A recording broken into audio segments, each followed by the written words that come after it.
Son 10 anys ja fent això. 10 anys. No, llevamos 20 años y 20 años igual.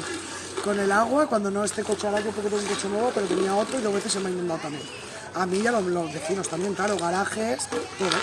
Porque en Rafelbuño no había alcantarillado, entonces la Puebla está más bajo y toda la mierda de Rafelbuño viene a parar aquí. Tant com avui, precisament, no, perquè sempre perquè ahir no se m'havia inundat mai tant, però avui... Quin nivell? Que no és mentira, no? La meva novia també se va inundar i no volen fer-se càrrec, ni l'Ajuntament ni ningú. No se hace cargo de los... Dice que ellos no tienen que ver con lo del estado atmosférico, no sé qué, y no se hacen responsables.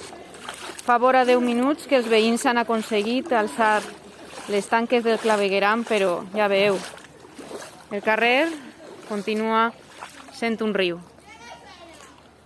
No ha pasado la policía ni nadie a levantar las trapas. Normalmente cuando vienen y levantan las trapas antes de que llueva no pasa nada, porque traga así, traga bien. Sí, siempre pasa y somos conscientes de que siempre va a pasar. Ya no es una cuestión de que están ahora o los que estarán después.